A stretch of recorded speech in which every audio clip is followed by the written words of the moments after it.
அதிமுக என்றும் நொந்து நூடுல்ஸ் ஆனது கிடையாது என்றும் தான் எதிர்கொள்ளும் பிரச்சினைகள் போன்று முதலமைச்சரால் எதிர்கொள்ள முடியுமா என்று எதிர்க்கட்சித் தலைவர் எடப்பாடி பழனிசாமி கேள்வி எழுப்பியுள்ளார். சட்டப்பேரவை வளாகத்தில் செய்தியாளர்களை சந்தித்த அவர் டாஸ்மாக் வழக்கு தொடர்பாக பேச பேரவைத் தலைவர் அனுமதி வழங்கவில்லை என்றும் டாஸ்மாக் தொடர்பான வழக்கை வேறு மாநிலத்திற்கு மாற்ற வேண்டும் என்று கோருவது தவறு நடந்துள்ளதை சுட்டிக்காட்டுவதாகவும் கூறினார். தமிழகத்தில் இவ்வழக்கை விசாரணை செய்தால் இவர்கள் செய்த தவறுகள் மக்களுக்கு சென்றடையும் என்றும் அதை மறைப்பதற்கே இது போன்ற வேலைகளை செய்து வருகிறார்கள் என்றும் குற்றம் சாட்டினார். தொடர்புடைய வழக்குகள் எல்லாம் வேறொரு மாநிலத்தில் உள்ள உயர்நீதிமன்றம் விசாரிக்க வேண்டும் என்று இன்றைய தினம் உச்சநீதிமன்றத்திலே மென்ஷன் செய்திருக்கின்றது. அதை குறித்து தான் நான் இந்த அரசுடைய கவனத்துக்கு கொண்டு வந்தேன். அதை இந்த அரசு அனுமதிக்கல. ஒரு அரசாங்கமே அரசாங்கத்தை சார்ந்த நிறுவனம் டாஸ்மாக் நிறுவனம்.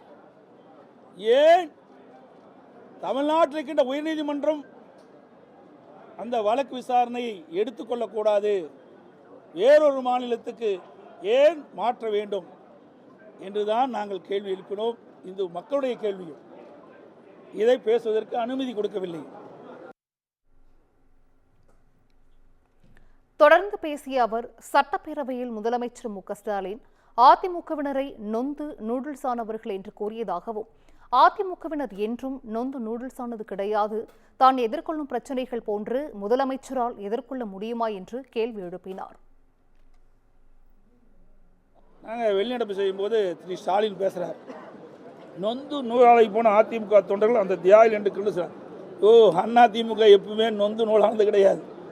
எவ்வளோ பிரச்சனை நான் சந்திச்சுட்டு இருக்கிறேன், உன்னால் ஒரு பிரச்சனையும் சந்திக்க முடியுமா சொல்லுவாங்களா?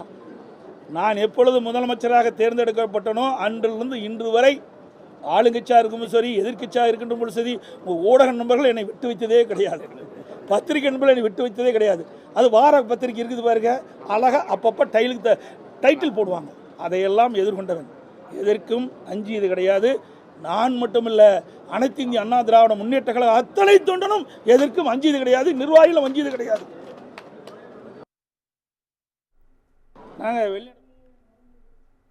இதனையடுத்து கச்சத்தீவை யாருடைய ஆட்சியில் தாரை வார்த்தீர்கள் என்றும் 4 ஆண்டு காலம் மீனவர்கள் படும் துன்பம் முதலமைச்சருக்கு தெரியாதா என்றும் கேள்வி எழுப்பினார். கச்சத்தீவை யார் கொடுத்தது? யாருடைய ஆட்சியில் தாரை வார்க்கப்பட்டது? அதையெல்லாம் மறைக்கிறார் இவர், எதோ சொல்லி மறைக்கிறார். 1974 தான் கச்சத்தீவு இலங்கை அரசுக்கு தாரை வார்க்கப்பட்டது. அப்போது யாருடைய அரசாங்கம்? திமுக அரசாங்கம். கொடுத்தது அவர்கள். இன்னைக்கு ஏதோ மற்றவர்கள் பழி போட்டு இவர் தப்பிக்க பார்க்கிறார். செஞ்சது பூரா தமிழ்நாட்டுக்கு துரோகம் செஞ்சது திமுக அரசாங்கம். நாட்டு மக்கள் அத்தனை பேருக்கு தெரியும்.